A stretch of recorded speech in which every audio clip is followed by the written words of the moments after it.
Welcome back to the Daily Thunder podcast. I'm Ryan Woods. I'm here with a couple buddies. Cray Allred, editor-in-chief of Daily Thunder. How are you, Cray? You know, not doing too bad this evening. Wonder why. Yeah, nice even. Wonder why. We're also here with friend of the pod, Ezra, at Ezra on the Low on Twitter. Easy Conversations podcast. Great guy. Friend of the pod. First time on the pod. Ezra, how are you, man? I'm doing absolutely fantastic. What a debut for you. What a debut. I was worried. In the beginning. I said, I don't know if I can do this. I ate some bad chicken intentionally at one point. I might regret that later. But, I was willing to do whatever it took to, get the job done tonight. Sure. As was the Thunder. OKC wins in San Antonio going away 123-108. They take a 2-1 series lead. Game 4 on Sunday at 8 o'clock Eastern. Huge win for the good guys. They spot the Spurs 15 points to start the game. They win the game by 15 points. I'm just very impressed for many reasons that we'll get into, but I think we'll start there. They dig themselves a hole, and then they kick tail for the next 2 hours straight. Yeah, that is a great way to put it.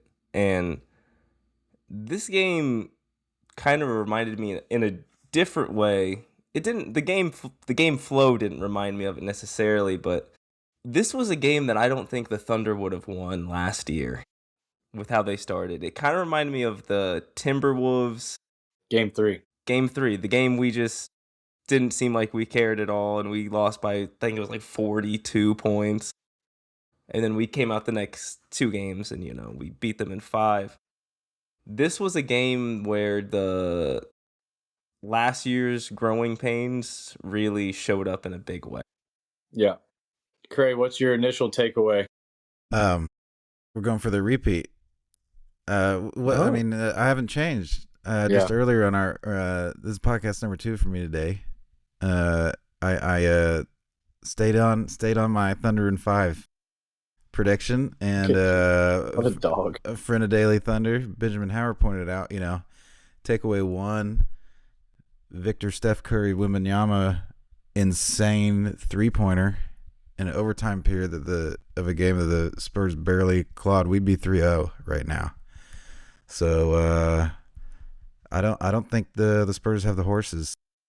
I also had Thunder in 5, and it actually just my heart got a little happy there hearing somebody else say that. That caught me off guard in a good way. We can start in many places. I'd like to start here. Shout out Daryl Morey. What a draft. He is so good at drafting players for the Thunder. He's so good in the draft. Morey. I cannot. If you had told me in November that Jared McCain is going to swing a road playoff game in the conference final, I don't know. I don't know what I would have said. What an insane thing to say. I don't know if there's anyone who could have predicted that Jared McCain would be doing this for the Thunder right now. I'm thinking of getting a custom Daryl Morey jersey. What number would you go with? Maybe number 1 in our hearts? I don't know. I was going to say maybe number 1. I was trying to think the Thunder don't really have any number 1s. Could be Daryl Morey. Yeah, an honorary number 1. Yeah, honorary number 1. Maybe we would just retire it. We just retire it. Send it to the Raptors. Yeah, Jared just looks totally fearless out there. He has the whole playoffs, but every game that goes by, he seems not even just ready for it. He seems so excited to just get on the court.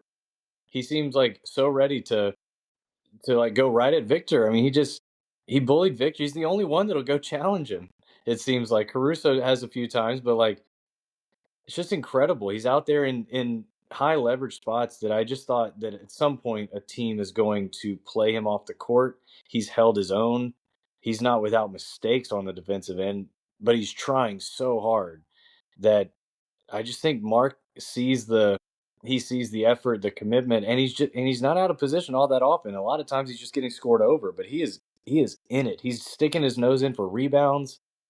He got a couple late that were just they go unnoticed because that's what typically happens when teams miss the shots. The other team gets the rebounds, but Oklahoma City has struggled with one big on the floor to rebound at times. It happened multiple times in the second half, and Jared came in late to stick his nose in there and get a couple rebounds that were really really big. That just keep momentum from swinging to the other side.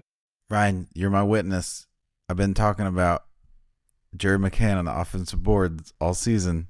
It's this weird little factor, and it's he's not pulling down a lot, but he gets some of those. But like he has that magnetism. Like he is always connected to the ball in space. And it's on defense too, and that's why he can survive on defense and why he can find little nooks and crannies on defense. And I think that might be why also that he's like the Caruso, the like friendly Caruso right now of like just the gamer, that is like finding ways to just get to the ball, get to the play, make the play, interrupt what the other team's trying to do. Jared McCain's not even shooting well from three.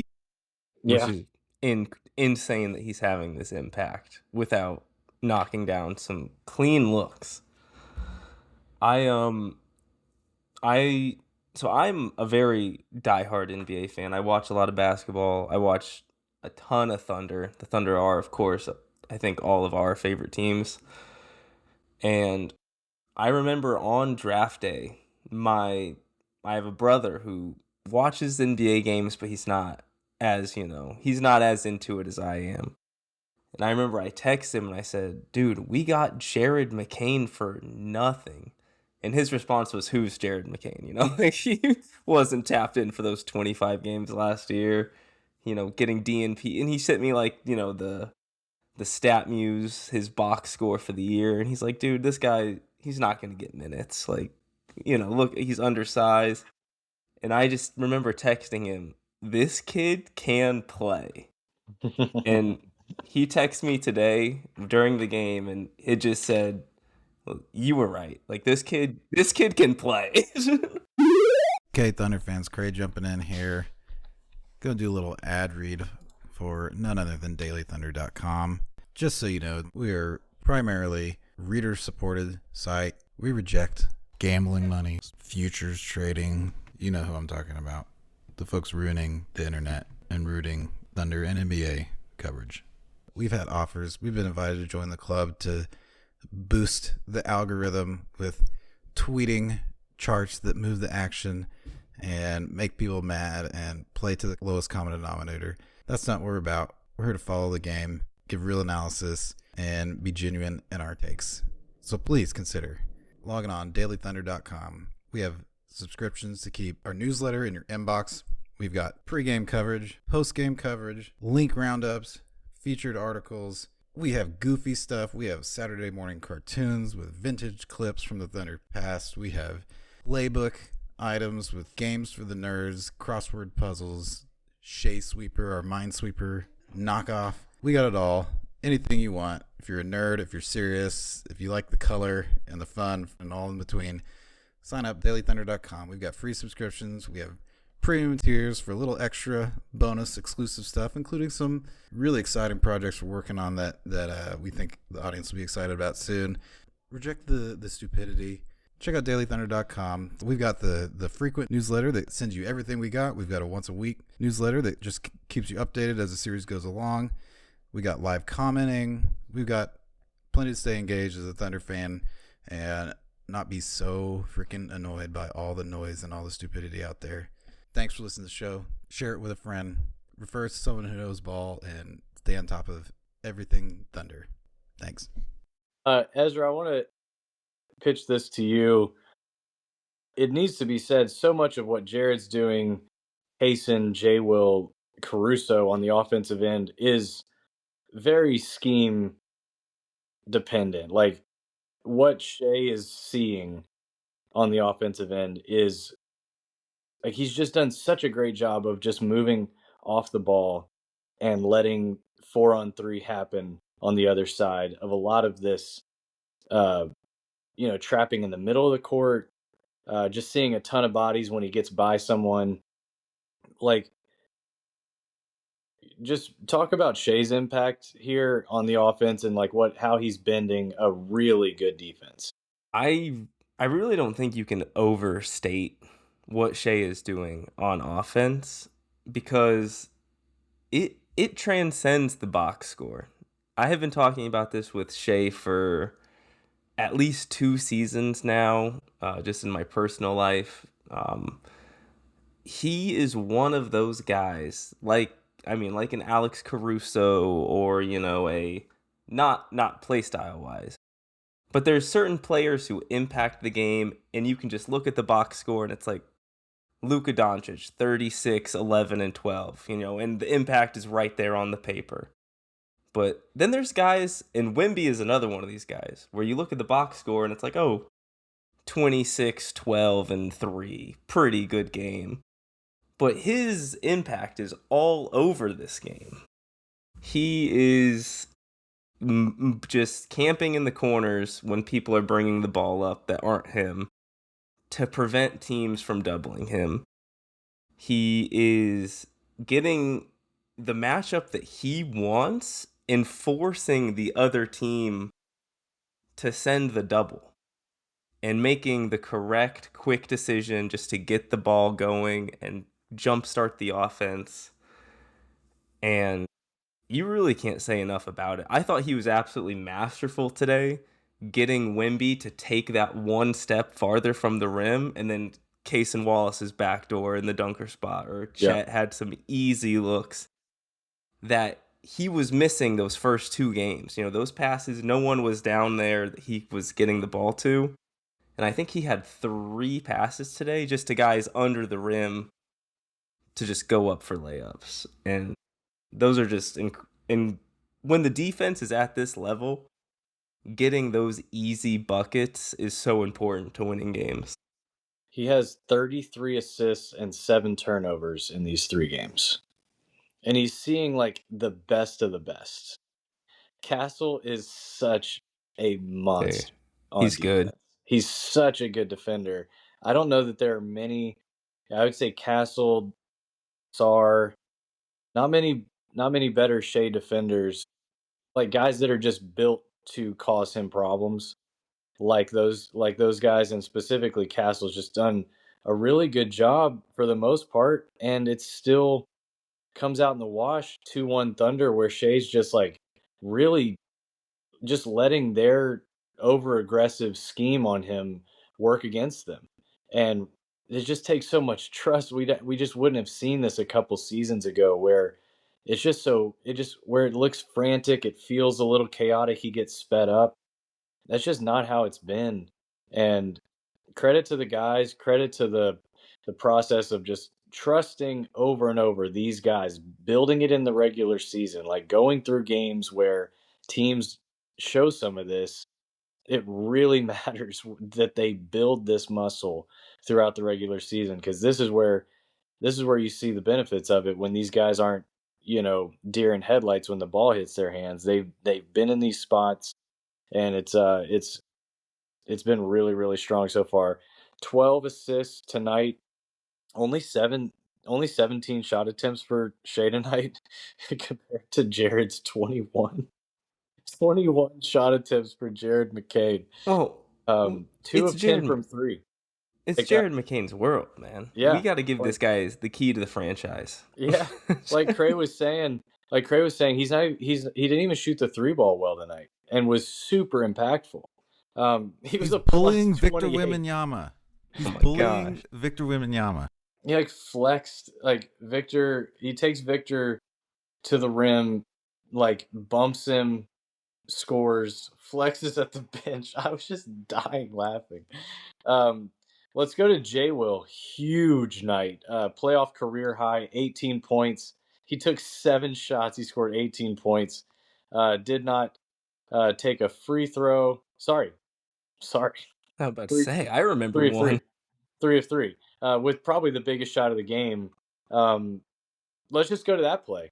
Um, Shea gets off the ball. It's Caruso. He finds Jared in the corner. Jared drives off the bounce, left-handed whip pass to the exact spot for J. Will, and one. That was probably the nicest pass I've seen McCain throw in a Thunder uniform. And we had a lead, but that was the big play down the stretch. That was the first time I let myself think, like, yeah. That was the first time when the crowd got quiet and it didn't get loud again. I mean, I think it did. I think Wemby had an and one that got the crowd pretty fired up. But that was incredible. And I know I gave him a lot of flack for this, but Bill Simmons might have been onto something that Jalen Williams is our second best player. They really needed him to step up. He was incredible. Before the series, if you go back and listen, I talked to Clemente last week, and I asked him, like, who do you think is the X factor in this series for OKC? Like, what player, if I told you this player was playing good, like, how do you feel? And he said J-Dub. If J-Dub has a good series, OKC is going to be all right. And to me, it was big man Jalen Williams, J. Will. I said his shooting is going to be so crucial for keeping Wemby stretched with Chet out there. I didn't know if we were going to be able to play Hartenstein, which was, well documented after game 1. And this was the exact game that I needed to see from J. Will. If he does this 2 more times, then I don't know how you can't give him minutes. Oh, yeah. And I did notice this was the second game in a row where there were big men on the court for the Thunder closing the game, and Chet wasn't out there. We closed with Jalen Williams, and then we went to Hartenstein in the final 2 minutes. But I don't think Chet played the last, 4:30. Mm-hmm. And it was, I didn't think about it. Jalen Williams was playing at a ridiculous level tonight, and he deserves it. He's a great guy, great bench guy. I love his energy. He's just one of those guys that's gonna do this every few weeks, and it's so awesome to have him. Cray, we talked after game 1 about Chet J. Will minutes together. Tonight we saw some of that in the 4th before they took Chet out. Just what were your thoughts on him out there as the lone big, as well as playing with another big? Yes, he's not drawn. Obviously, in game 2, iHeart started becoming the primary assignment for Wembanyama, but Chet got plenty of action against him when the action led to that. Held up totally fine against Wemby, especially off the perimeter, which is where I think Wemby wants to play against Chet. I keep saying this. I think he wants to face up. Of course, he hit a couple threes, and I think that was I honestly kind of think that, and maybe the whole 15-0 run was a little bit of fool's gold, and the Spurs getting this supercharge from their crowd, and then maybe when the punches back started coming, really they didn't have quite as much wind in their sails. And anyway, I mean, I think we're supposed to be talking about Chet. I'm all over the place, but You're killing it. He both double and single, he was honestly, he was very opportunistic on offense. That was what I was, everyone wants to see emotion or energy or whatever, that kind of ambiguous thing from Chet, when it really just means play better, but he was just finding, Wemby's back's turn. He was getting, sneaking in, putbacks, dump offs.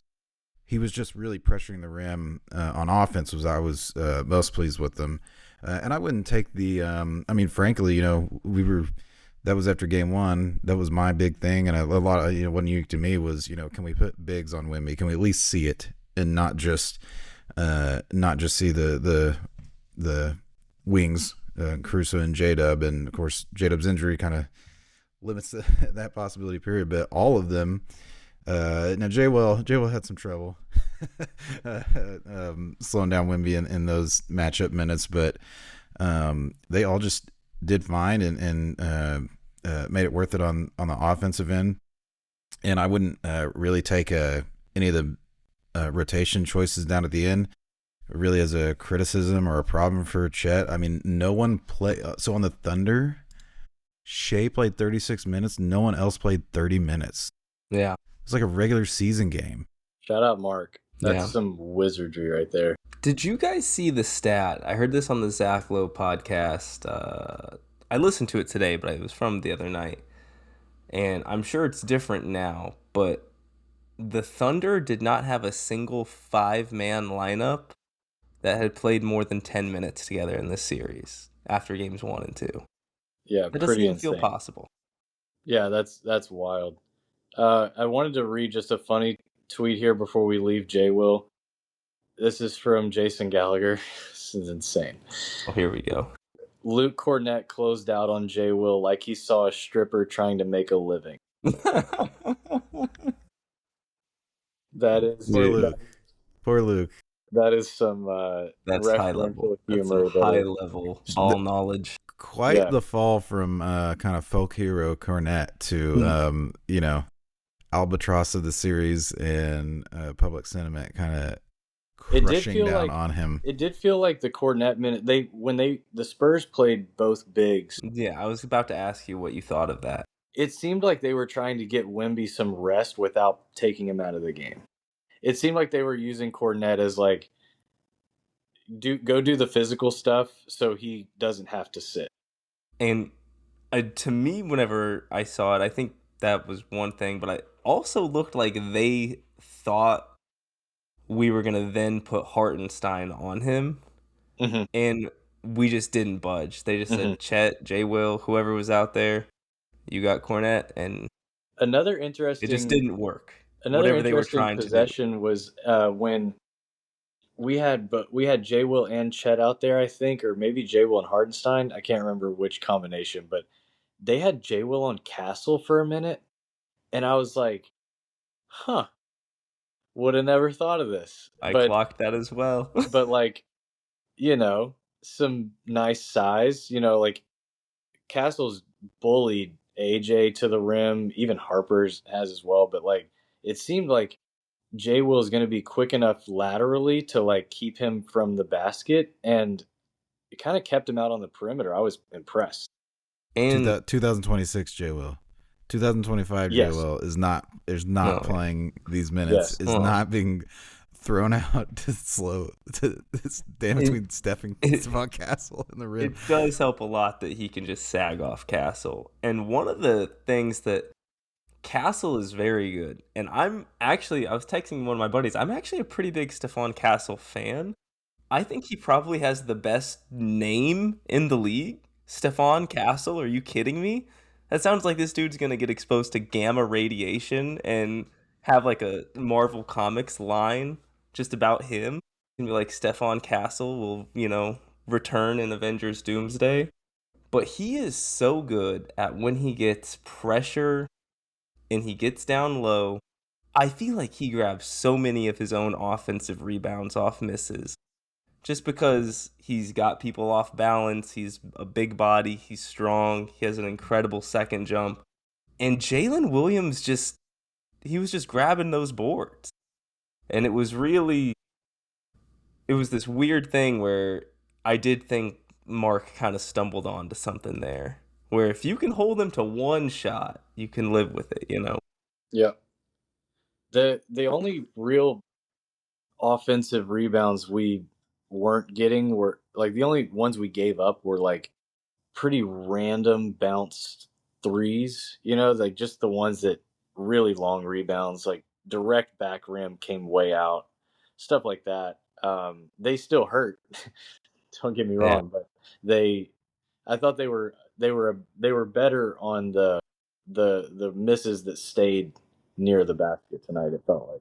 I think. I mean, I don't want to regret saying this, but I think you're right, Ryan. They're trying to find rest for Wemby, and I think he is gassed. I mean, I think he is like a lot of the. I mean, it was just game 2. He's like basically self-lobbing off the backboard on his misses, like just bouncing right back and tipping it back in after a miss, and that's what I was noticing. He was barely getting his fingertips on some of those, and what do you have? 4 rebounds tonight. He was 4 rebounds. Wow. Yeah, and that's with him getting every whistle, and I'm not complaining. Like he got, but every foul that he could have got, he got 10 free throws, and man, he is just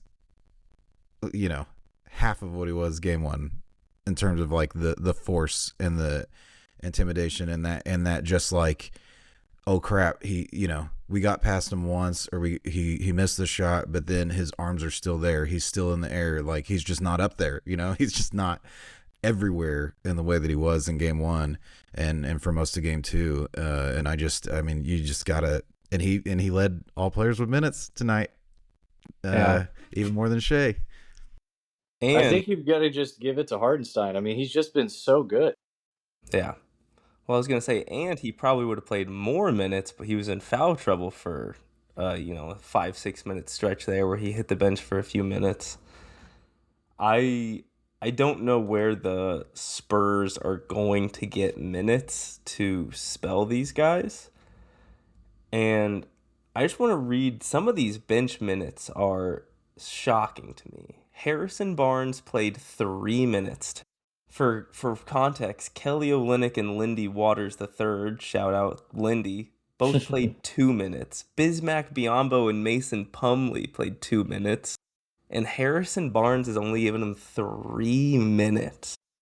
I mean, this bench, as good as they are, they have a very, very good top 7 guys. But once you get to that 8-9 range, it gets dry. Yeah. Well, And my joke all season has been, the when people say the Spurs are not inexperienced because some of their playoff experience on the roster, it's like, prime Harrison Barnes was like the scapegoat for the peak Warriors championship team.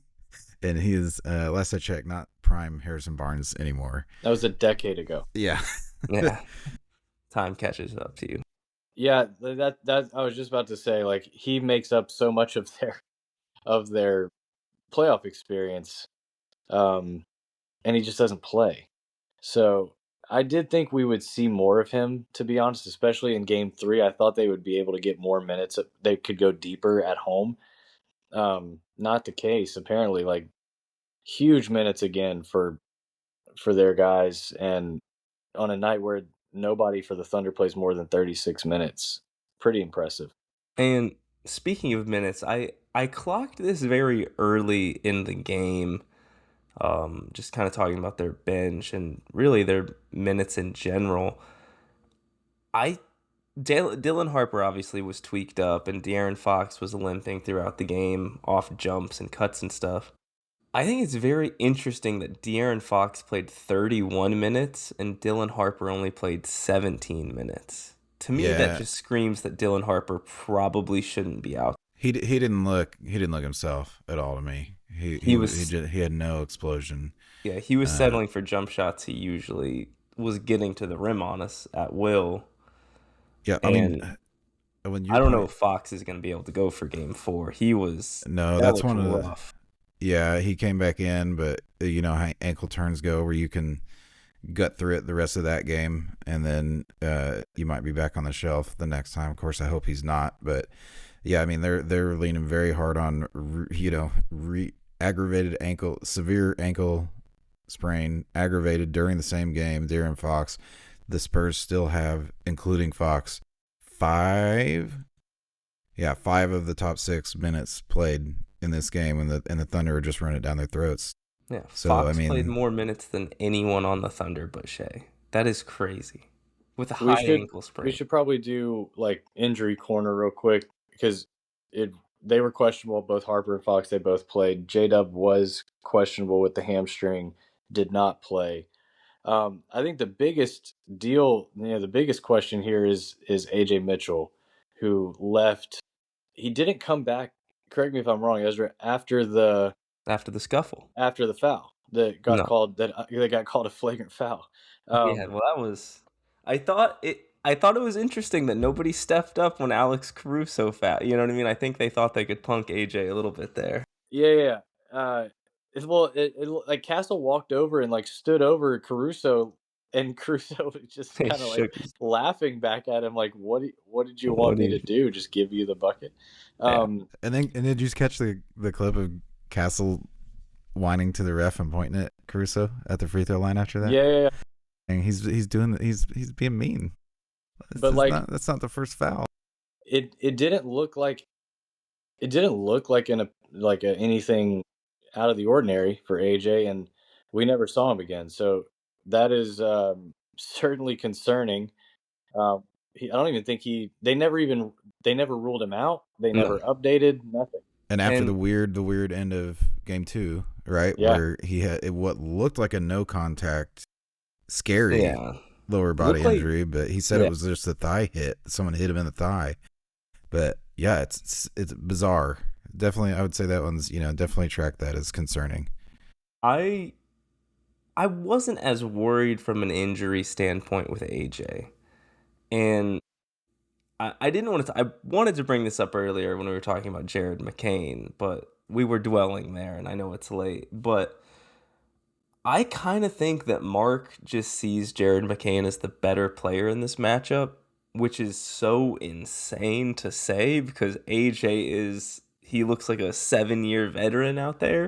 But I think that AJ has looked extremely underwhelming in 3 games. He doesn't look comfortable. He's having weird turnovers. It looks like Wemby is in his head. I know they have some history together, which I thought would help him. Maybe he would see, he's not just some big scary monster down there. He's, just a guy like everyone else. But I kind of thought Mark was just rolling with the hot hand and just, didn't want to throw AJ out there. Maybe he was worried that he would, do something reckless after picking up a flagrant. He seemed pretty upset when Vassell was up in his grill. I wasn't worried about the injury. I thought Mark just made a tough coaching decision to sit him down and just let McCain roll out. And I think it's very interesting. The Thunder have these weird dynamics on the roster where to me there's two type of, this will all loop back together. I have a lot of theories. I'm sorry about this. So I heard on Miami, LeBron James one time, it was when they signed Greg Oden on the Heat, and they were talking about, oh, what's it like to have Greg Oden, big body, just kind of generic preseason question. And they had Birdman, they had Chris Anderson on the roster. And he said, LeBron was saying how there's 2 types of rim protectors with the big man. There's the guys that can get up really high really quick, like pogo stick type players. And then there's the guys that are really wide, and it's like trying to get around a wall. And Chet Holmgren and Isaiah Hartenstein kind of, are that dynamic. I think Lou Dort and Cason Wallace are that dynamic, but in guard form. Lou Dort very strong, very good with his chest. Cason very long, very good with his hands. And I kind of think that Jared McCain and AJ Mitchell are kind of like the inverse of each other as guard scorers. And, AJ is a streaky shooter, very good at getting to the rim. And McCain is a very comfortable shooter, but, kind of shaky at the rim. And I almost think that gives McCain this weird built-in advantage in this series where he doesn't mind pulling up from 10 feet out and shooting if Wemby's there. AJ likes to get to the rim, and he can finish in the paint. But Jared McCain doesn't seem to be bothered almost at all by Wemby. Like, this is insane to me that he is doing this.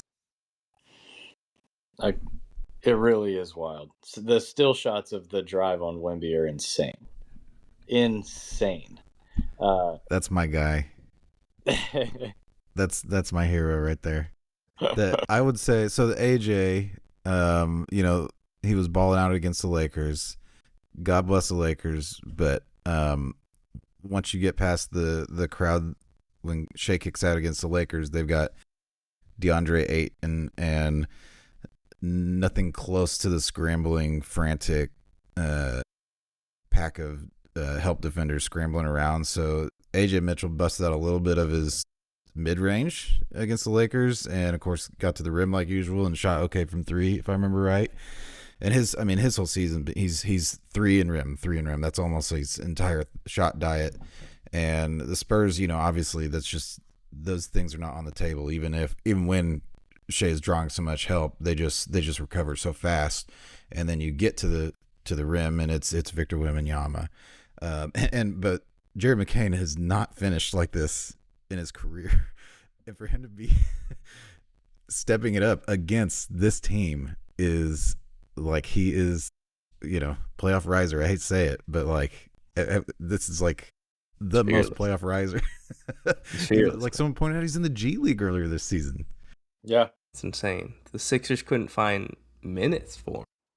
And yeah, he's not hitting. He didn't even hit threes. I'm so like, how is he making this impact? McCain shoots 4 for 10 today, he could have had a 30-point night. I mean, off the bench in 27 minutes. That is just insane. Okay, I got one for you, Ryan. Mm-hmm. So we've talked, I think, on and off all season about, are the Thunder really a big 2, or really a big 3, or really a big 4? And, is Jada more important, or is Chet more important? Is it? And I think kind of we were starting to lean towards like that kind of battery of offense, defense. Shea and Chet are like really the pillars. And I'm not trying to diminish anything, but is it just Shea and everyone else? And we're, as the whole world is saying, the rest of the team is giving Shea too much credit. Are we elevating Shea's teammates? Because he can have games like this kind of game and just be so fantastic, and it's just whoever, right? Just whoever around him. So, maybe I also just feel obligated. Like, we just have to talk about Shea. Yeah, like we have to. So yes, I'll kick it to you. Wax on Shea, or maybe I'm overstating that, but have we maybe not put enough distance between Shea and his teammates, in terms of who's really moving the needle for the Thunder? Yeah, I think the depth of the team gets talked about a lot. I don't think it would get talked about near as much if the best player on the team wasn't Shea. I think he is such a floor raiser for these guys, and also a ceiling raiser for these guys. I'm not saying you could put just anyone and it would look like this, but you could put anyone around him and have, I think, a top 5 offense in the league. Just about with anyone, because if teams are going to guard him like this night to night, he's going to find them and he's going to make the right read. And if you're not going to guard him like that, we've seen that 30 plus 60% true shooting for 6 months. It's ridiculous what he does.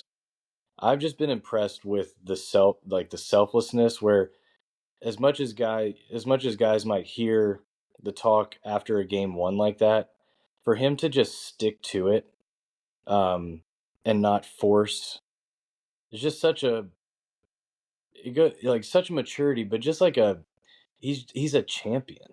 Shea's a champ, and I think what he's doing in these last 2 games of just, he didn't score in the first quarter, and I thought he controlled just about everything after that 15-point start for the Spurs. I felt like Shea was like near flawless from that point on, just getting the ball, forcing the Spurs' hand on defense, making them commit.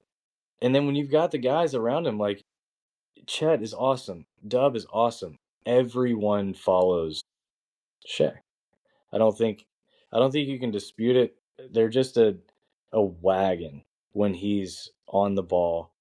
And it helps having AJ out there. It helps having Dub out there. Neither of them were out there.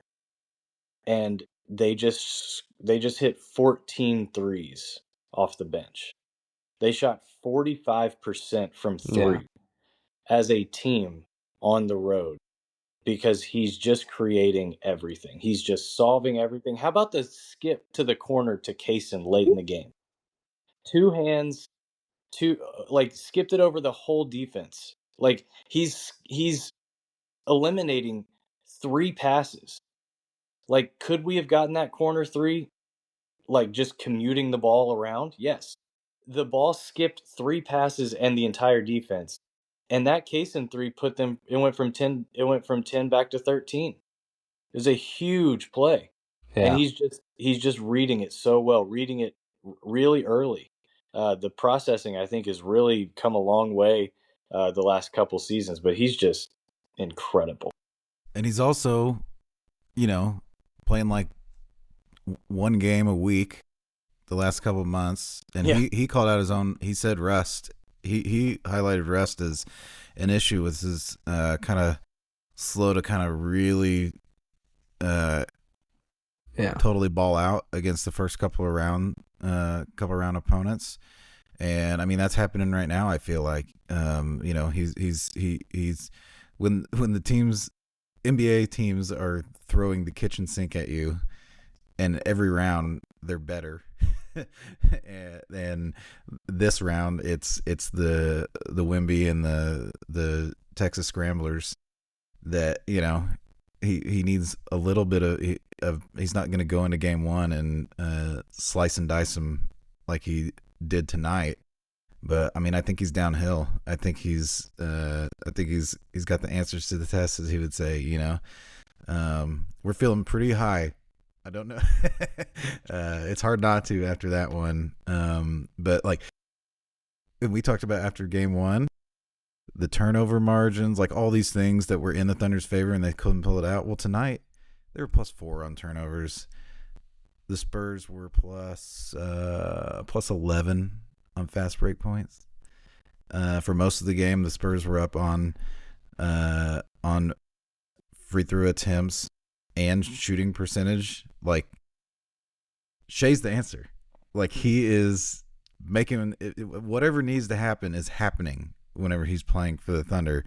It is not just there's not just one single formula that the Thunder need to win. Of course, they have their tried and true formula, but this is the game. You look at this box score and you would say this would be the one that the Spurs won if you just look at the comparison. A total inverse from game one, where if you look at game one, we talked about it, like the more you looked at game one's box score, you're like, my God, how did Oklahoma City lose this game?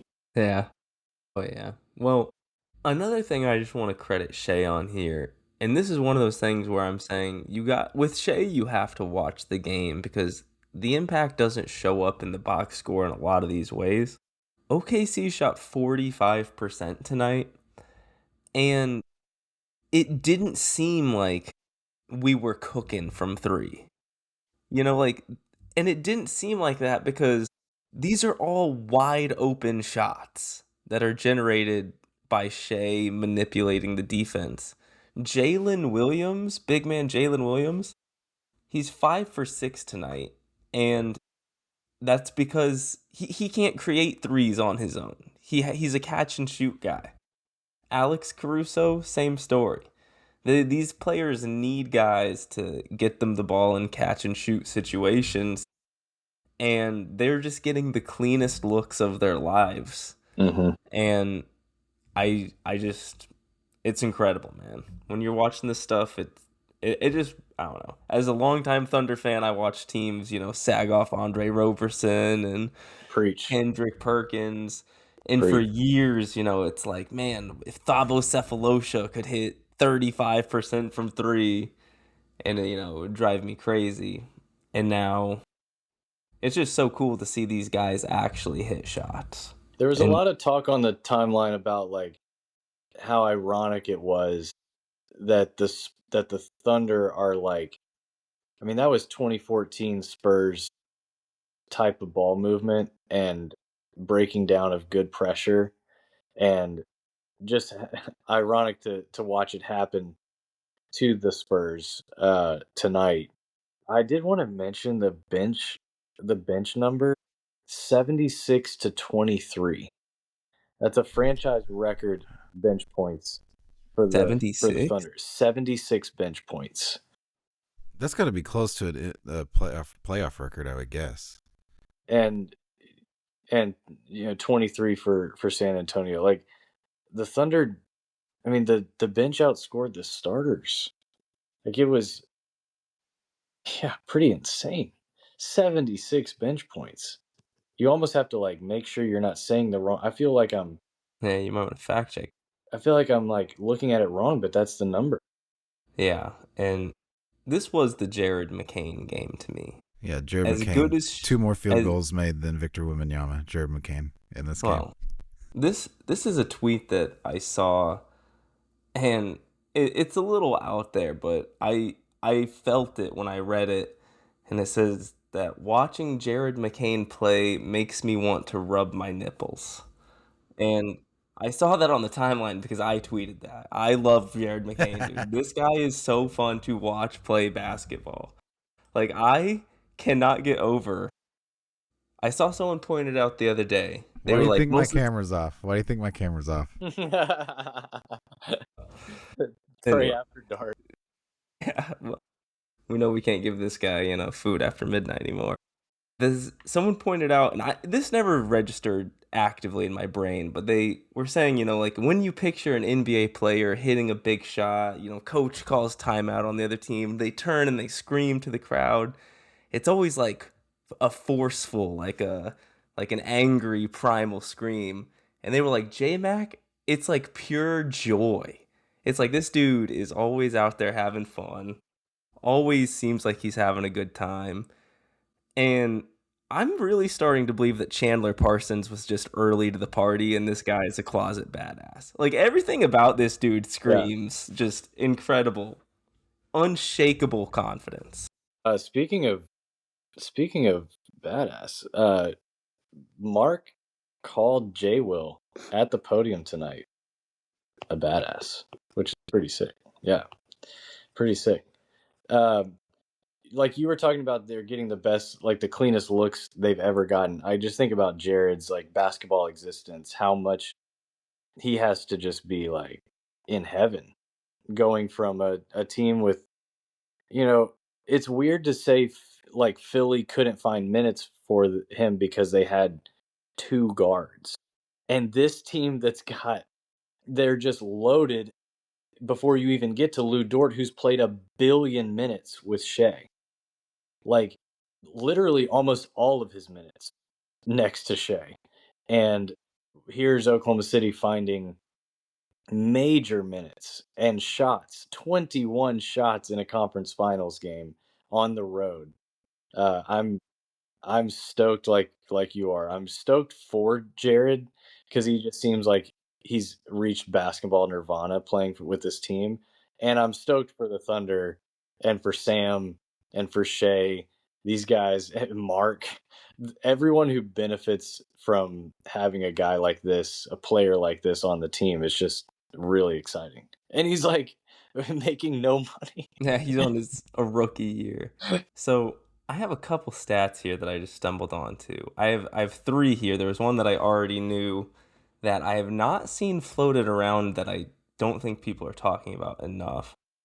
But there's just a couple from tonight. The Oklahoma City Thunder are the only NBA team in the last 20 years to allow the first 15 or more points of a game to the other team and to end up winning by more than 15. The only team in the last 20 years. Here's one that says Jared McCain has scored more points in the conference finals than the last 6 76ers lottery picks combined. And then those are just fun ones from tonight. But this is one big picture with the Thunder playoffs right now. The Thunder are averaging over 120 points a game in the playoffs. No one has done that since, I forget what the year was. I believe it was 89. It was over 35 years. And all the talk with this team is the defense. Oh, they're so good on defense. Look at all the defensive talent. And I don't think it's talked about enough that the Thunder are quietly having one of the most dominant offensive runs in playoff history, at least modern history. And their lone playoff loss, Mark immediately goes to the mic and is like, I think the defense was fine. Yeah. I mean, we held them to 101 in regulation. You got to The find a way to win offense that game. the offense just wasn't good enough in game 1, and it's, they're now 10-1 in the playoffs.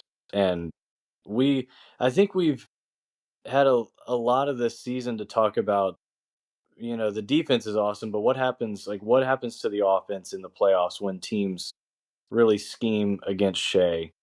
What does it look like? And they are just passing with flying colors. It helps to get the shots to go in. Like, that's crucial, obviously. But like, I just didn't think this team was capable of the kind of shooting night they had tonight on the road. When it gets, I don't know how you felt, Ezra, when we got to halftime, I'm thinking this is now a must win. With how we've played so far, having a 7-point lead at halftime, it's only going to hurt worse it kind of felt like game 3 last year in Denver. Like, you kind of have to win the coin flips, Mhm. and especially when you have a chance to win on the road in the playoffs, you better take advantage. And the longer that game went on, the more it became the Thunder have to get this one right here. And I just didn't think this team, frankly, could shoot this way. And I'm so stoked to see it. Jared went 2 for 10 and they shot 45%. I'm beside myself that they could shoot. They could have this shooting night on the road in this kind of game. Just insane. So when McCain really started hitting his stride with the Thunder, right before his minutes dropped off a cliff in the regular season, I wrote my McCain feature. I wish I would have been stronger. I hedged a little bit, but I said, whether or not McCain is getting like steady minutes in every playoff series, the story of the last couple of postseasons has been the Thunder's 3-point shooting getting worse in the playoffs, and how much of that is variance and how much of that is the ball getting funneled in the regular season to the best shooters, and in the postseason to, I hate to say it, but Lou Dort a lot. And it's possible, it's hard for Thunder fans to realize. I put this in the article that role players actually can get better, like have good hot shooting streaks in the playoffs. And this season was their worst 3-pointing season overall during this contention run during the regular season, but the volume was lower for their best shooters, and they had more what I would consider real shooters up and down the lineup. So all that to say, I don't, some of it, variance happens, luck happens, people get hot, whatever, right? But I do think, like, even to point to those those Wiggins minutes in game 1, like, there are options, and especially with the attention Shea gets, they're going to continue to be shots for everyone outside of Shea, right? And they have just a stacked deck of guys that can survive on defense and have a chance, and definitely can get hot from 3. And I just think we're seeing that play out. Of course, it's awesome that it's McCain, but I wouldn't have been shocked if it was Isaiah Joe or Wiggins, a while ago. There's just so many of these guys that are capable of not just shooting worse in the playoffs, but shooting better as the attention is drawn so heavily to Shea. I think that it has to be mentioned that, like, Jay Wilt came out of Arkansas, not, like, could hit a free throw, but I mean, he wasn't really a spacer. And the leap and development that he's had in these last 2 seasons is just insane. Even this season, he struggled for a long time to begin this season, but he knows he has to be a gunslinger, right? And in the way that the Spurs found those open threes, like funnel threes to Keldon Johnson in game one. We talked about it after game one. I just wanted to see the Thunder be able to find those same looks for J Will in his minutes, because it's important that he get looks from three. I think he's one of the 2 or 3 best shooters on the team. And you got to get him looks if he's going to be out there, because they're not going to guard him. They're probably going to be focused. And he's such a good, he's a good enough screener that, it's kind of just phantom screens to get to that pop for the three. And he's done such a good job at relocating. His footwork out of those screens is much better. And he's affording himself way more time, way more space to get those like release valve threes from Shea and from any ball handler, really. For him to go 5 of 6, 18 points in 22 minutes, just phenomenal. And then for him to hit that shot, that and 1-3, and then that slow motion replay of J-Dub's reaction, yeah, was just that is the good stuff right there. Yeah, that was good stuff. That was very good stuff. And with Jalen Williams, the other major part to his game that we should give him credit for, he took that charge that he took on Wemby to give him his 3rd foul. It did change how Wemby played that next quarter. He didn't want to pick up the 4th foul. Yeah. And I'm just, his willingness to consistently just sit there and let guys run into him is, there's just not a lot of guys that are willing to do that in the league. It's not the coolest skill. I asked him early in the season, there was a game where he had like a couple blocks, and I asked him about his like him becoming more of a vertical rim protector this year, and he talked about the work from like in the summer just to lean up, just to get a little thinner, a little springier. Like he said he did a lot of work on his body over the summer, and he did finish with, I'm still gonna take some charges. Like I'm not solely a rim. I'm not Chet now.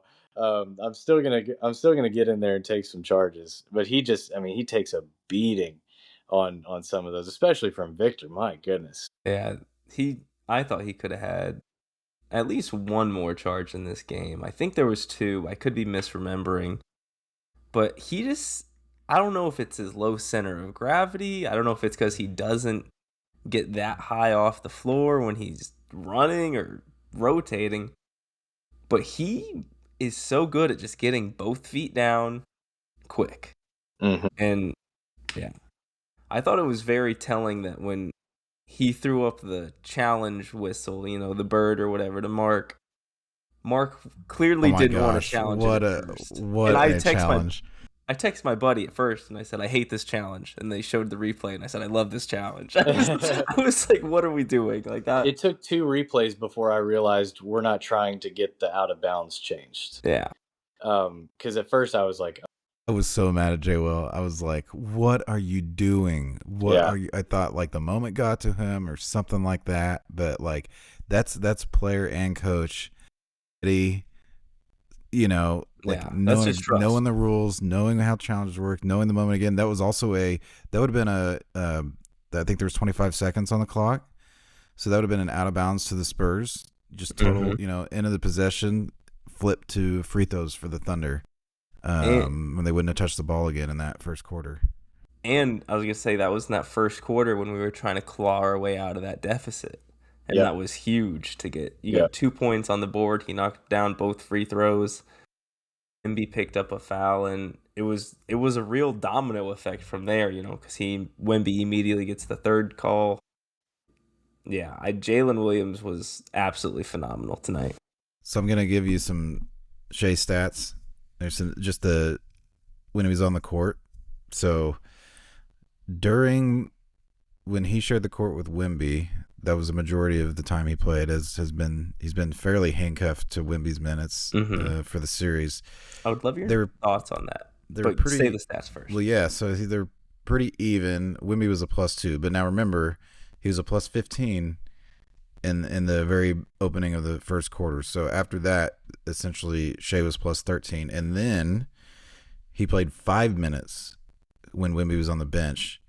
5 points, 3 assists. Thunder were plus 13 in his 5 minutes when Wemby was gone. So to your question, I'm anticipating I'd love to see some more Shea against the rest of the Spurs because I don't think I think he'll just carve him up.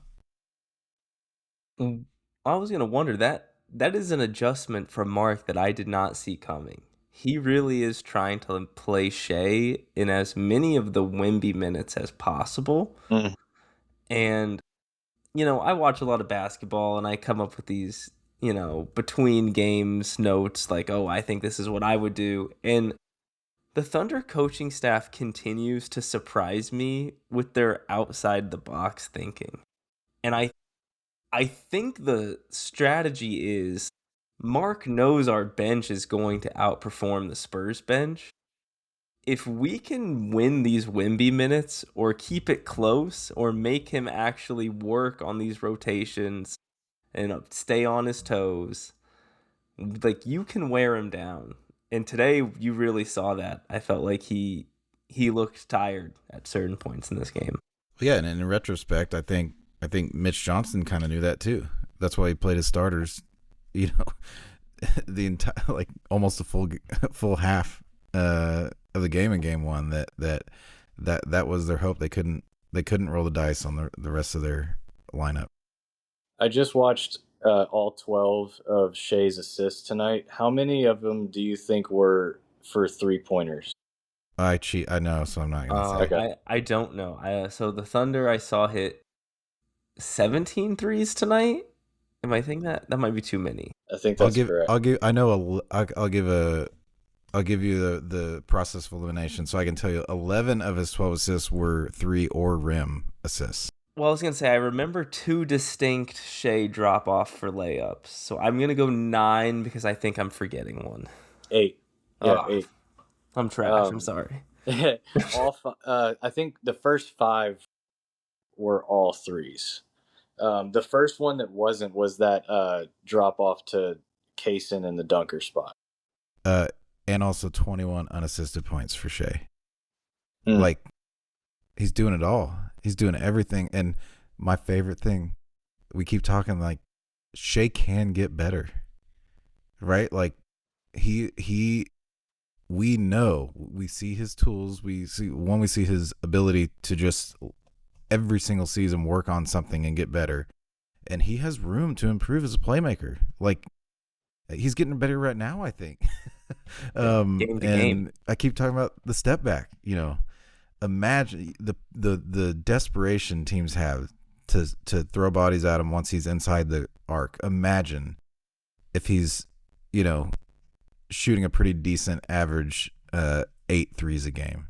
I'm not saying he's going to get there next year, but like he can, he can get better. As great as he is now, he understands the game. He knows how to dominate on every inch of the floor, and now try to stop him, and he's just gonna, he's the 2-point king. I can shoot 2-pointers with Steph Curry's efficiency from beyond the arc, and if you try to stop me, I got teammates that I'm gonna, what's that, 30 plus points, Ryan, on all those 32 points on threes that assist from Shea. What an incredible player! Crazy. It's like an all NBA player created by his assists. Like somebody that's gonna, 32 points a game. It's kind of like what the Thunder do on defense as well, creating so many turnovers. Like they're scoring 20 plus points a game off turnovers. That's like that a 20 plus point player is making a ton of money in this league, and they create that on defense. He's creating that from the 3-point. I'm just seeing his quote. He got asked about the flopper chance. Quote, "It does nothing. Doesn't fuel me, doesn't discourage me." This dude has the Mamba mentality.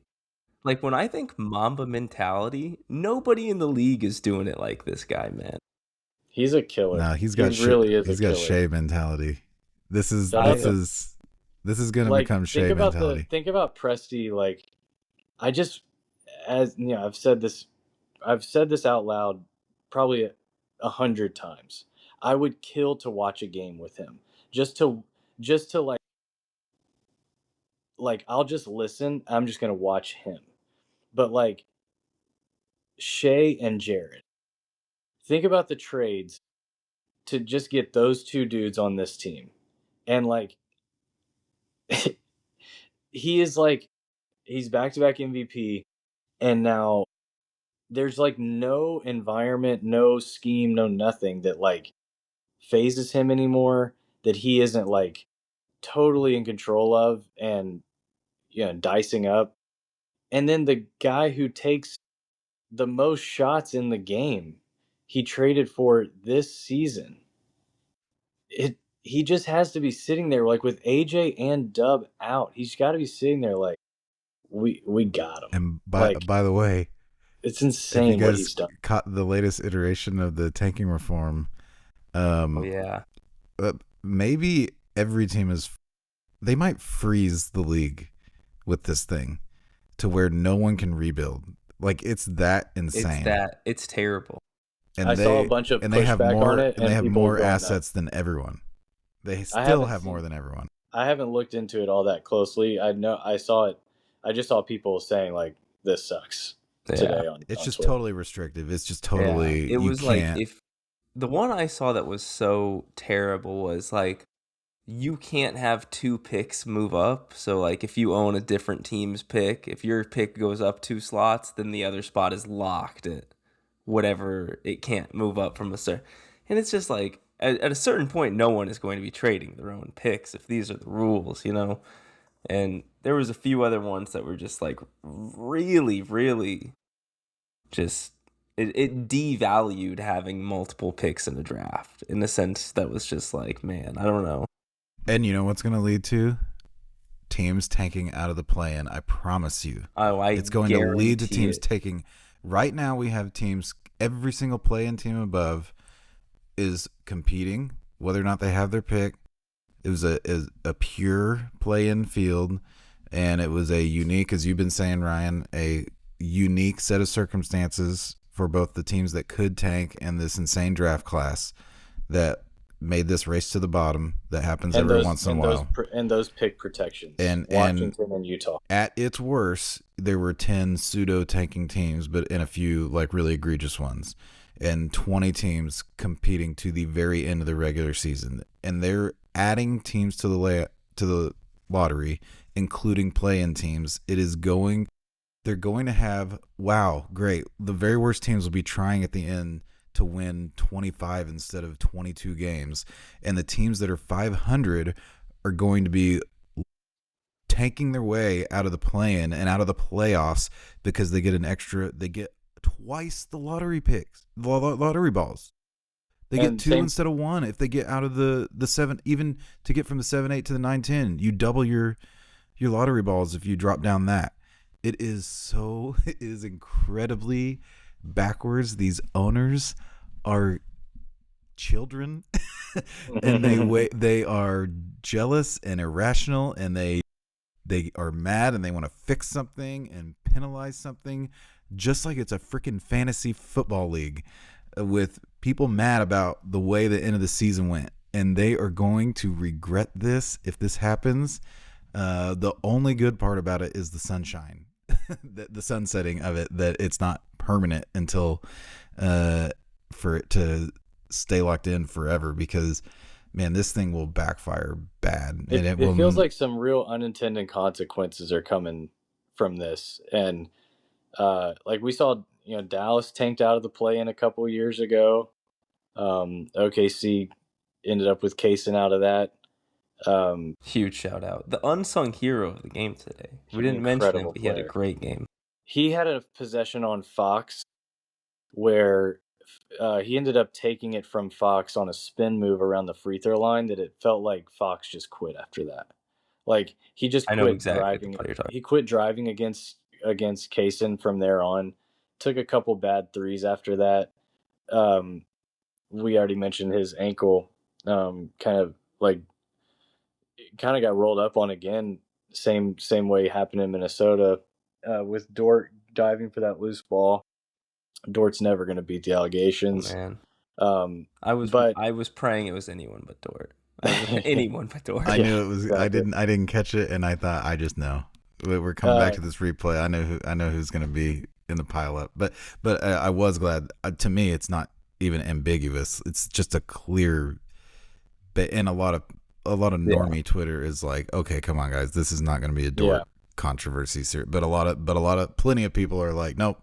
We're gonna make hay with this. We're gonna act Nick like he shouldn't go after loose balls. Period. Because of Nick his Wright name. is typing up the monologue as we speak. Oh yeah. Going back to the bench points thing real quick, 76 bench points are the most in a conference finals or finals game since starters began being tracked in 1971. Yeah. That's. I think it's it. I think that's it. Yeah. How long until we see a team score more than 76 bench points? Next year, Oklahoma City Thunder in first round when their entire starters are resting the games 3 and 4. Yeah, I was going to say someone. The Thomas Sorber game. Yeah. I'll be honest. I exchanged messages with some people after game 1. I was asking if they thought Thomas Sorber could slow down Wemby, and to mixed results. I'll be honest. I presented it. I presented it. Yeah, I was trying not to strangle Ryan for trying to place my hopes in Thomas Sorber against Victor Wembanyama, but hey, Sorber could be awesome. Number 12. I was just saying he might be a nice option next to Chet. You're right. I mean, J-Dub is number 12. Steven Adams is number 10, or was he? No. He was 12. Steven Adams was 12. Adams was 12. Sorry. Yeah. So yeah, no, it's not crazy, but I'm just when you just lose, you're like the guy that hasn't played yet is tough, but they got another 14, right? 15 actually.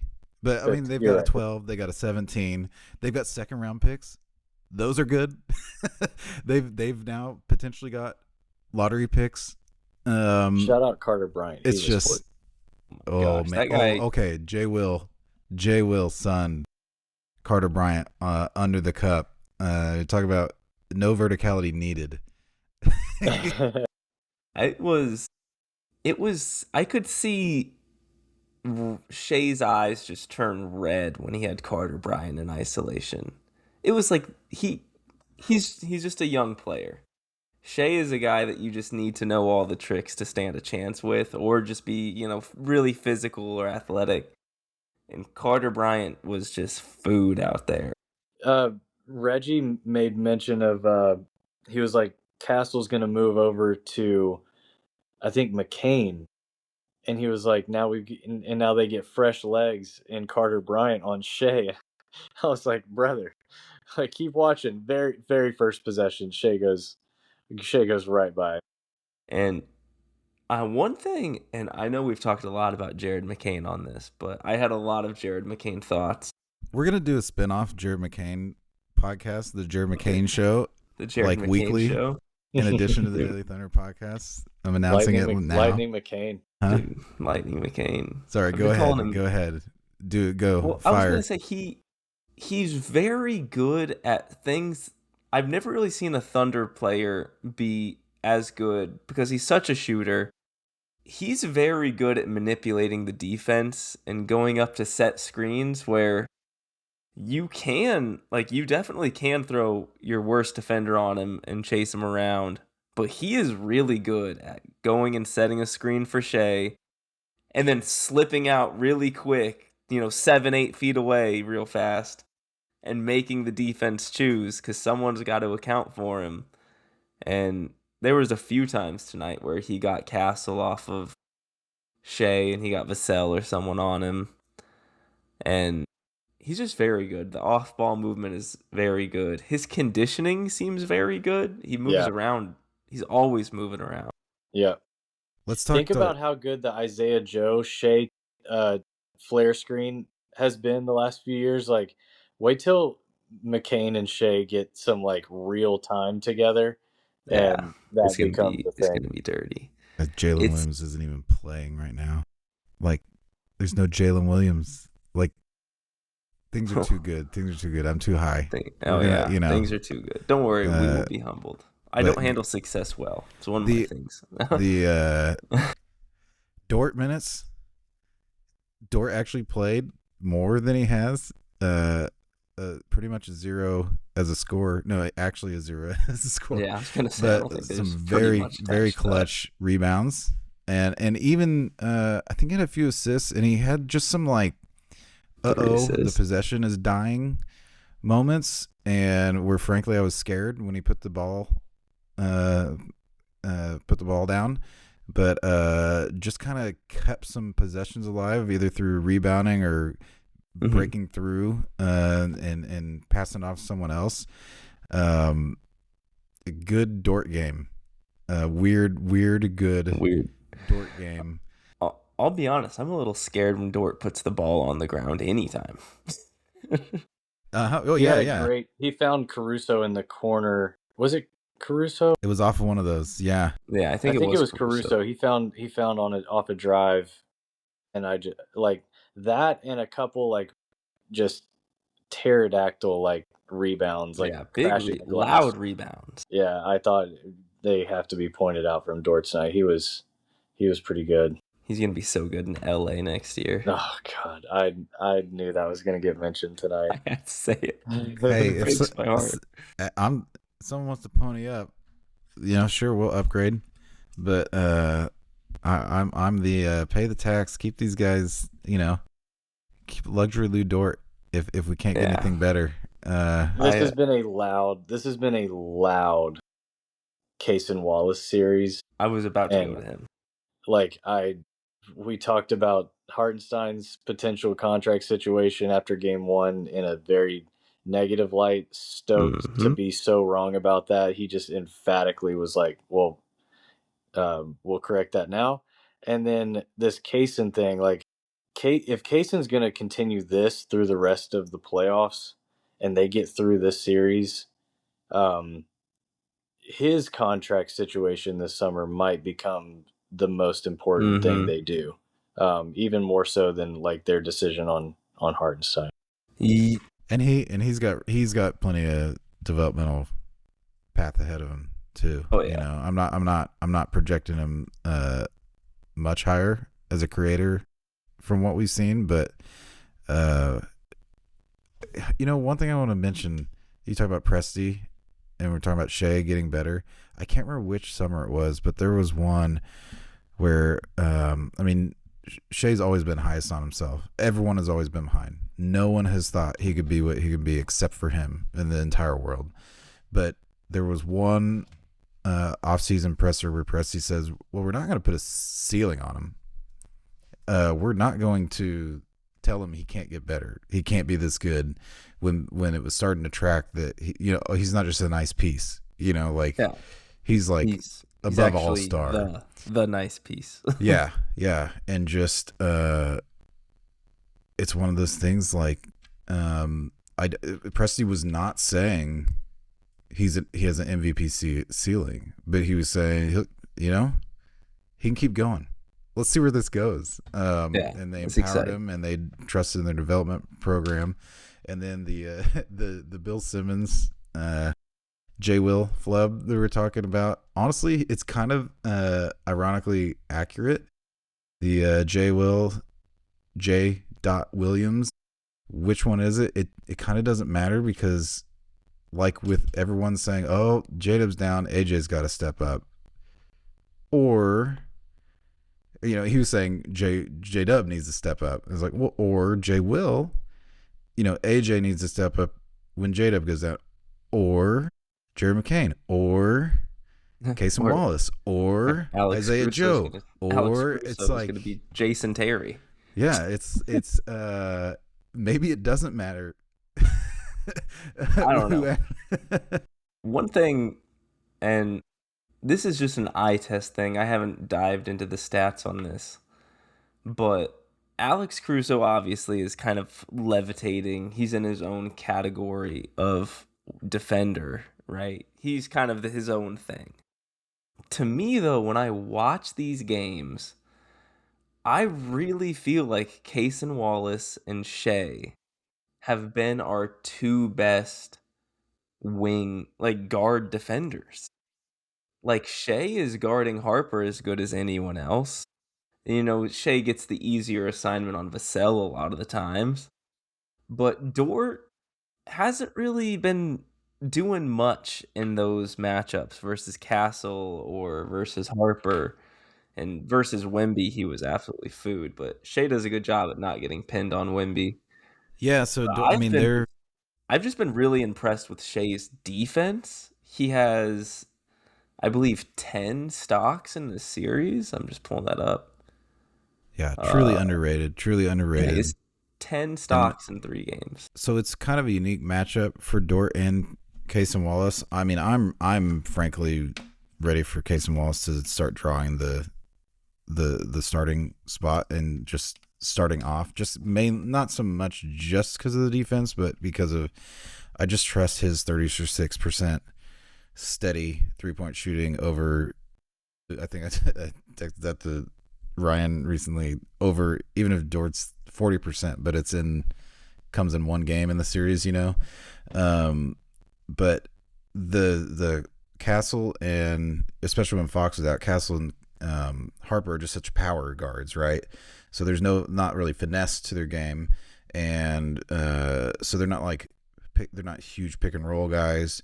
They're not, and Dort is so good at just locking off that kind of side to side game, but they're the rare guards that can actually play through his body and get into him and get all the way to the rim, and not rely on the blow by or whatever. I do think, not to look too far ahead, but I do think if Cleveland's on the board, that's looking doubtful.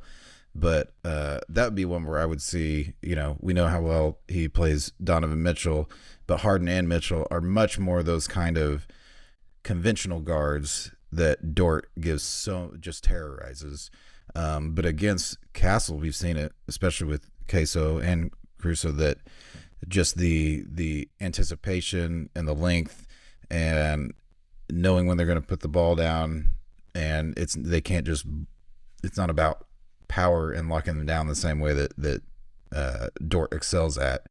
But I mean, I still think he's a fantastic matchup against many, many, many, many guards in the league. But I do think Kaysen is proving himself. I mean, he's proven. We know how good he is, but I mean, we know. Second team all defense. Yeah. Hey, there we go.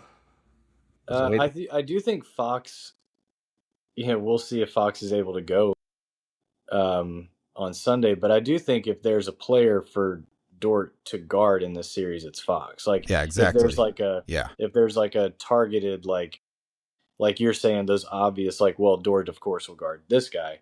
I think it's Fox, and if Fox can't go, I don't think they will replace Dort in the starting lineup, but I don't think you'll see him play quite as much as he did tonight. Because Caruso's had an incredible effect on Castle. Yeah, he's played great. Well, and like I was saying earlier with the Spurs, they just don't have the offensive depth where once they are going deeper into their bench, you really don't need a Lou Dort out there when you have, an AJ Mitchell or Jared McCain on the bench who could be getting those minutes. Or even Isaiah Joe, who has been, a flaky playoff shooter, we'll say, who's been struggling to get minutes in this series. But if you can put him out there on a Carter Bryant or match up with Harrison Barnes just standing in a corner, you can get away with that for the spacing on the other end. If AJ can't go on Sunday, do you think they try and absorb the secondary creation with Hartenstein, J. Will, McCain, or do you think they try Wiggins again? I don't know, man. This Wiggins stuff hurts me to watch. It's weird, right? Has been all year. It was very weird, and I just think he lost all his confidence when Jared McCain got there and Isaiah Joe was playing really well. And all of a sudden, it's like he was kind of the odd man out, He got in a slump, and there's just too many options. There's no reason to be playing an Aaron Wiggins who is only out there for offense and can't buy a bucket. It wouldn't shock me to see Mark go back to him, but I'm really not sure how much more Aaron Wiggins we'll see. I wouldn't pretend to have a good guess, honestly, but I have a favorite guess, I and would love that's to hear kill that. shot. If Jadub's out, I don't know that Jadub's truly game to game. Realistically, I don't want him to be. Honestly, I don't want him taking that. It's just not. It's not working out. This isn't working out, and I'm coming back on these timelines, and anyway, if AJ's also out, if they're, that's going to be a problem. As good as we feel right now, the Thunder do need players to maintain the edge. I said go for the kill shot. So through all the games when Shea and Caruso are on the floor with Wemby, the Thunder are winning those minutes going away. And tonight they were plus 14, Caruso, Shea, and Wemby on the court. If it's just like, we need to wrap this thing up. If we're gonna handcuff Shea, why don't we handcuff our very best matchup? Let's do Hartenstein and Caruso and Shea, and let's not start in a hole. Let's really try to put the foot on their neck of the Spurs. That would be my hope. Shea Dort, Caruso. Yeah, both picks. That would be my. Now I wouldn't. The Dort Caruso minutes are scary sometimes. But you get Kaysen in there pretty quickly. Yeah, I mean that would be my hook, right? Dort would be the hook. But yeah, I want to. If the Thunder are getting more and more shorthanded and they've got a series lead and they have a chance to really try to get this thing over with and not extended to more games, like let's do it. Can I give one more name? Oh, of course. Wait. Can I guess who you're about to say? Mm-hmm. Because I know you're not about to say Kenrich Williams. You know I am. Because I love Kenrich Williams. It might be time. Dude, he came off the bench. He hasn't played basketball in like 19 months. And he just was hitting shots, getting to the rim in garbage time. I'm like, this dude stays ready. I love Kenrich Williams. I think he might be an option if AJ can't go. In the starting lineup? No. Okay. I just mean like if we're gonna skip over Wiggins. Don't be scared now, Ryan. Let's start him. I'm not here to say that we're gonna start Kenrich and both bigs with Dort. Would not advise. But I do think he, like Mark mentioned him by name after game 2. I don't think it's impossible that if AJ and Dub are both out, that Mark skips over Wiggins to get to Kenrich for some bench minutes. Yeah, just get 15 solid minutes. I don't think it could be worse than what we saw from Wiggins. No, I don't know if it could be worse. I do think he could guard Castle pretty well, kind of in the same way that was when I was looking at the matchups, I was like, he could kind of match up with Castle. He could guard Keldon. Keldon was the other one. I'm forgetting because he was. You could match his minutes with Keldon if you needed to. It's just that Keldon plays so many of his minutes with Wemby, which I don't think is a bad thing because I think Kenrich has had some good possessions on Wemby before, so I don't hate it at all. I thought he would play in this series, and I thought he would play in game 2 after the debacle of game 1, and when Mark mentioned him by name, I was like, oh no, we might not see him, but I think the injuries might force him out there. Do you guys see the note where this might I wonder if this is damage control from Philadelphia, but they were trying to get Wiggins in the McCain deal. Yeah, I did see that.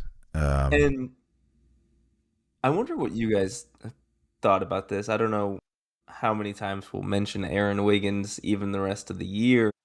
I fear that he is going to be traded on draft night, and the team that I've kind of penciled him in my mind, I would like to see Aaron Wiggins in Detroit. Interesting. I think he could give Detroit real bench minutes, Mhm. And I know if he was getting 25 minutes a night, he would give you 14 points off the bench or starting next to Cade or Do the you think he's better than Kevin Herter? is that a serious question? What I was sport trying has to make it. Kevin I was Herter trying to ever make it sound like saved? one. I thought the team. I thought the team you were going to say was Golden State Interesting. because they've got. They have pick 9. What pick do they have? They're in I front think of they're us. 11. I think they're one Dude. ahead of 11. us. Yeah. So like they didn't give him up for Jared McCain. Like there's no rush on the Thunder. Like he's so cost effective. The contract's great. You're right. Still, Right. So like this is what those. we're This not is in a what hurry. that price point looks like. Yeah. By the way, So give us the next Jared McCain or, Golden State, Detroit. Like now that your first round pick is, could be number 1 next year. Maybe that does make that would be what would, and we've said the same bet like Joe, like, again, not trying to Dallas run was anyone another out, but if first round picks become such a crapshoot, in a way that might make it a little bit more worth the gamble on getting a few more lottery balls, ping pong balls, to move some smaller contracts, to like desperate contending teams that should know better, but they don't. Well, we've given plenty of bulletin board material if things turn the other way, riding pretty high. we've done our worst. What are your guys, when we bring it home? What are your thoughts on just game 4 prediction, series prediction? The rest of it, I'll start because I'm sticking with Thunder in 5, so you know what that means. I'm worried about AJ. I don't know why, because it didn't look like an injury. We just haven't gotten any kind of update, which makes me kind of worried. I'll say I think they've really solved a lot of the stuff that gave them problems in game 1 with Wemby. The adjustment has really worked. I'm gonna say the Thunder win game 4. If AJ plays. If he doesn't, I would probably lean San. Yeah, that's fair. I'm going Thunder win in 5 as well. I think that the minutes are catching up to them, and something I can't remember if I talked to you about it. Something that I thought was a tactical error by the Spurs is in game 1, I felt like they showed all of their cards defensively. They built the wall, they showed the zone, they tried man, they tried late doubles, they tried traps. And I talked to some people and I was just like, the Spurs were playing good defense. Why did they show everything? Why didn't they save anything for game 2? And I just don't know what adjustments the Spurs can make at this point. Just from looking at it from their side, I think they've really tried just about everything. And it's My only thought was they could play just more of the zone because we haven't seen that very much. But like, I would be so reluctant to go to it given because Mark can instantly just throw out the right guys for that. Yeah. Caruso has been such a great release valve in the middle of zones this year. But if you're going to put McCain out there in those lineups, I think you're playing with fire if you're going to play more zones. So yeah, I agree that the adjustments don't seem obvious right now. And just from the minutes perspective and the health, I just don't know what the Spurs got left in the tank. The Fox thing is huge. It's huge. Especially the Harper not playing minutes tonight was kind of a canary in the coal mine for me. One of my favorite terms that I'm not exactly sure where that came from or what it means. But Harper at 17 minutes just kind of screams that he probably shouldn't be playing. I think it was like 3 or 4 minutes left. Fox checked back in, And I was like, oh, they're going with all three guards here. Champagne's probably coming out because Champagne had just fouled Shea, I think, and it was Harper leaving, and I was like, huh, Yeah. that's interesting because I was like, I figured there was no way, if they were going to close with Fox, it's going to be all three guards, not Champagne out there instead of Harper, or Fox out there instead of Harper. Yeah. So to me, I just think the Spurs, their youth is kind of showing. And I'm not, like I've said, I like a lot of these Spurs players. I don't like whenever things get really like toxic. I don't feel like we need to, put anyone down to prop ourselves up. I just don't see what the shift is going to be. Mm-hmm. Like they are shooting pretty good from three. They are getting to the free throw line. They aren't doing that bad in the turnover battle. They're rebounding well. Yeah, they're rebounding well. It's been, even, or they've had the advantage. And I just don't know what spark is going to be like, oh, okay, now the Spurs, how are the Thunder going to figure out this? I kind of Especially think we after the figured punch it out. the punch they threw to start this game. The fact that they didn't even lead at halftime after that kind of start has got to be jarring for a young team like that. I won't put them down, but I'll put them down a peg. I mean, I think they'll be better next year, the Spurs, Well, yeah. and ongoing. But the hype was so like they have not played a good playoff team. They played the Hospital Wolves, and they played playing Blazers, and they have not had a playoff run. We watched the Thunder have the 1 seed and put up a really good fight against the finals Mavs, right?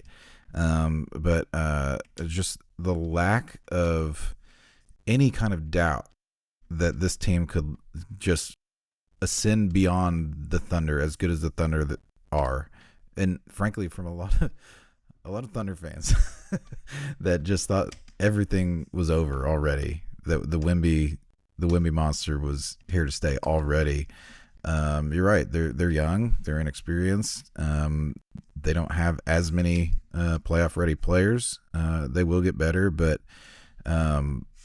yeah, I'm right now I'm surprised at how well this went, but this has been what I've basically expected.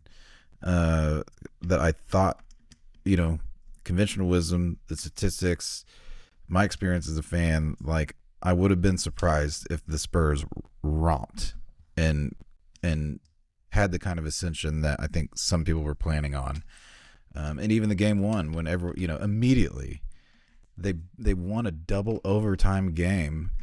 And I mean, Vic was incredible, but everyone was like, oh, curtains, it's over. That's it. The Thunder need to trade J-Dub and whatever. And we were pretty down. Ryan is my witness. Yeah. I said Thunder in 5 after that game. Because I'm not going to they have to prove it to me. I'm not going, you have to establish yourself as a champion. And for the Thunder in 5 situation, I feel like Thunder in 7 would be better, just from Shea wouldn't be as rusty in game 1 of the finals. That thought did cross my mind. Like, it seems like a real thing at this point. He acknowledged it, like game 1's, when he has a lot of time between series, just he hasn't figured that part out yet. So yeah, something to think about. If this series actually does end quickly, I would be shocked. It would remind me so much of the 2012 finals, when the Thunder won game 1 and then never won another game. The series never got back to home to Oklahoma City after game 2. It would be jarring, quite the whiplash, to take that kind of loss in game 1 and turn around and win 4 in a row, which I don't really think is gonna. I don't think it's gonna play out that way, but they've got a chance to really step on the throat on Sunday. Yeah. Kill shot. Yeah. Go for the kill shot. I love the idea of Caruso starting. I was screaming for Caruso to start game 1 in place of Hartenstein, but yeah, I love the idea. That was before Hartenstein realized he had white privilege, so. 50%. Half split benefit. Ezra, I gotta say it. I'm the writing major, so canary in the coal mine. It's the bird they send down the shaft to. That when like the air toxins or whatever are dangerous for human beings, the bird dies first, or the bird gets sick or whatever. So if the canary dies, then something's really bad, even though it's just this little incidental thing. Yeah, I knew how to use the phrase, but I couldn't. Yeah, you used it couldn't correctly. explain it to you. Yeah. All right, well, yeah. I'm gonna call it a night. You guys keep talking, but No, I feel like we've hit every possible angle of this. It's later for Ezra than it is, and Ezra and I, than it is for you, Craig. Well, yeah, it is. I feel my age. Ezra, thanks for joining us, man. Appreciate you. Thank you for having me. It was a blast.